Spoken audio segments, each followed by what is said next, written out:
करौली में पुजारी बाबूलाल वैष्णव के परिजनों को सरकारी मुआवजा मिलने पर सहमति बनी तो मौत के 48 घंटे बाद उसका अंतिम संस्कार किया गया।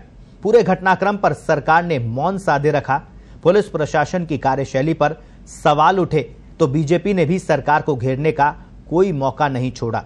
अंतिम संस्कार के साथ ही पूरे मामले को लेकर गरमाई सियासत थमती नजर आई, लेकिन अभी भी कई ऐसे सवाल सुलग रहे हैं जिनका जवाब आना बाकी है, और वो ये कि क्या मुआवजे से पुजारी बाबूलाल वैष्णव को इंसाफ मिल गया है? क्या मुआवजे से परिजनों के जख्म भर जाएंगे? और सबसे अहम सवाल ये कि आखिर कब तक मौत के बाद मुआवजे की सियासत इसी तरह चलती रहेगी? देखिए हमारी ये खास रिपोर्ट।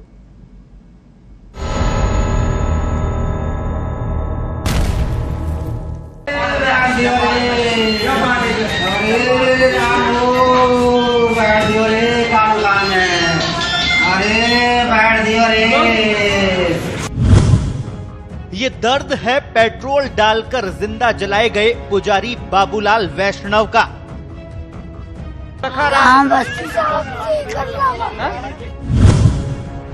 ये दर्द है पुजारी की मौत के बाद अनाथ हुए उनकी पत्नी, 6 बेटी और 1 बेटे का। और ये दर्द है करौली के हर उस इंसान का जो पुजारी बाबूलाल वैष्णव की मौत के बाद इंसाफ मांग रहा है।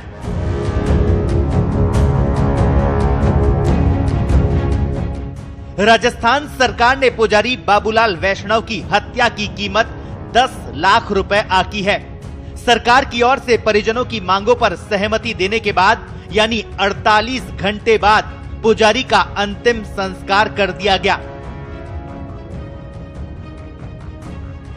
लेकिन अंतिम संस्कार के साथ ही पुजारी के परिजनों का दर्द और ज्यादा गहरा गया।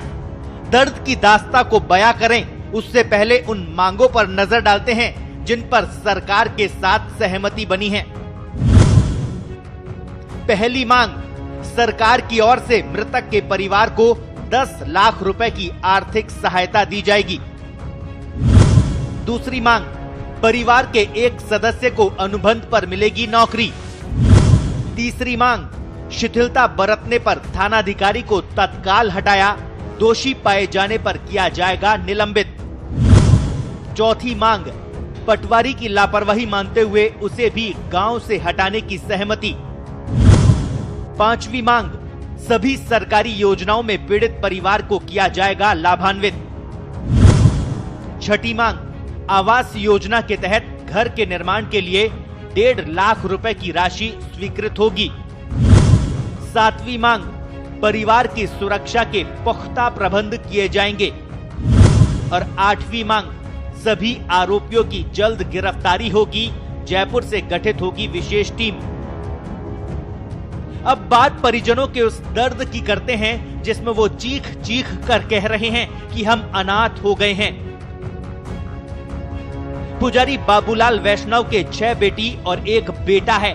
परिवार की माली हालत कितनी भयावह है इसका अंदाजा इसी बात से लगाया जा सकता है कि 21वीं सदी में जहां सरकारें सभी को पक्के मकान देने का वादा करती है, आजादी के 73 साल बीत जाने के बाद भी पुजारी और उसका परिवार कच्चे मकान में रहकर बड़ी मुश्किल से अपना गुजारा चला रहे थे।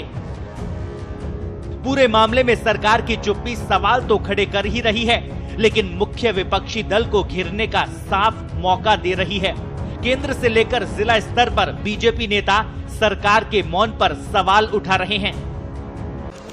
राजस्थान के करौली जिले में सपोटरा कस्बे में जिस तरह से एक पुजारी को मंदिर के विवाद के लिए जिंदा जलाने का प्रयत्न किया, ये राजस्थान की सरकार की अकर्मण्यता, राजस्थान की सरकार की असफलता, राजस्थान की सरकार में बनी असमंजसता की स्थिति का एक और प्रमाण है।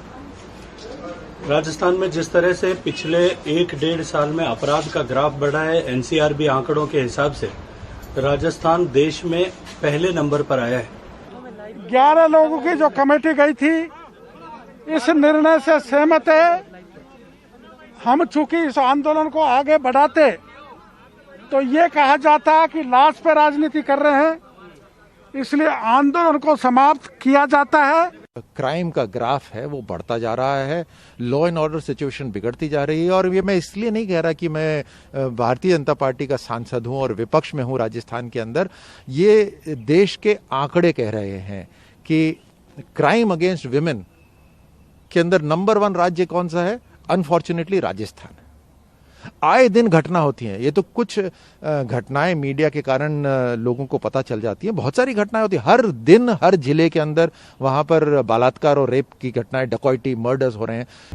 बहरहाल पुजारी का अंतिम संस्कार होने के साथ ही पूरे मामले को लेकर शुरू हुई सियासत एक बार फिर थम जाएगी।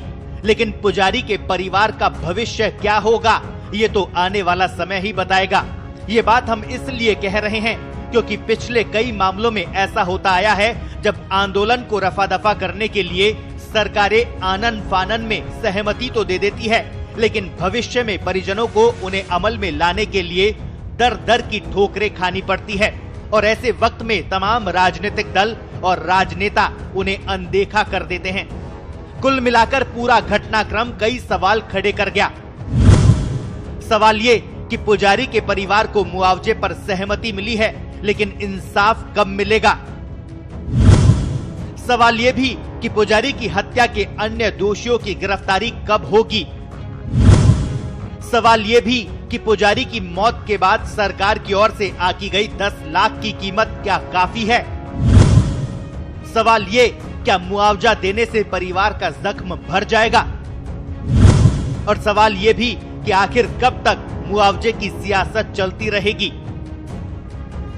जरूरत है करौली में पुजारी की हत्या मामले में सरकार को कोई ऐसा कदम उठाने की जिससे अपराधियों और उन्हें बचाने वाले अफसरों में सख्त संदेश जाए और भविष्य में ऐसी घटना दोबारा न हो सके।